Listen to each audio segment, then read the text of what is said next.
I লিগে এখনও পর্যন্ত অপরাজিত থেকে বছরের শেষ ম্যাচ খেলল মোহামেডান।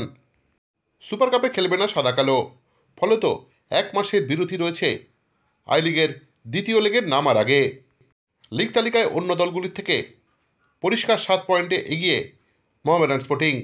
বিরতির প্রথম অংশে কোচ ফুটবলাররা ছুটি নেবেন, তারপর আবার মিলিত হয়ে নতুন উদ্যমে শুরু করবে তারা। এদিন নৈহাটিতে নেরোকাকে 2-1 গোলে হারালো মোহামেডান। ফলাফল 5-6 গোলের ব্যবধানও হতে পারত। নেরোকা এফসির বিরুদ্ধে প্রথম থেকে মাঠে নামেন নয়নের মণি ডেভিড। প্রথম গোল এলো তারই ছোঁয়ায়, দ্বিতীয় গোল রেম সাঙ্গার। একটি গোল শোধ করে নেরোকা।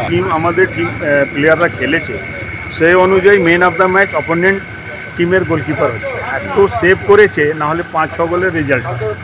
তাও আমাদের 3 পয়েন্ট হলেই হলো, কিন্তু গোল অ্যাভারেজটা যদি বাড়তো আরও ভালো হতো, ছেলেদের কনফিডেন্সটাও বাড়তো।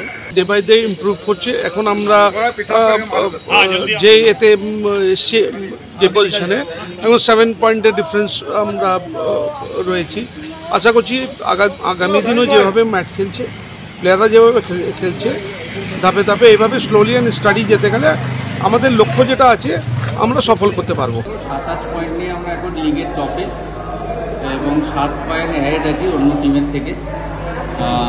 তবে এটুখানি বলতে পারি যে আমাদের ছেলেরা, এটা কঠিন ম্যাচ, সবাই বলছে নেরোকা ইজি ম্যাচ হবে, তো আমরা গোলগুলো যদি কনভার্ট করতাম তাহলে আমার তাড়াতাড়ি আরও বেশি গোলে জিততে পারতাম ম্যাচটা। তবে 27 পয়েন্ট এটা আমাদের কাছে খুব 27 পয়েন্ট, আমি তো বলেছিলাম 29 পয়েন্ট, কিন্তু আমরা চার্চিলে ড্র করে আমরা ঠিক জায়গায়, মানে যেটা টার্গেট ছিল সেটা ফিনিশ হয়েছে।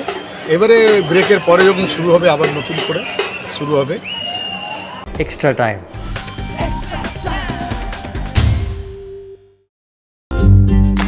লেটেস্ট নিউজ আর এক্সক্লুসিভ ভিডিওর সঙ্গে আপডেট থাকতে এখনই সাবস্ক্রাইব করুন আমাদের ইউটিউব চ্যানেল। বেল আইকনে ক্লিক করতে ভুলবেন না যেন।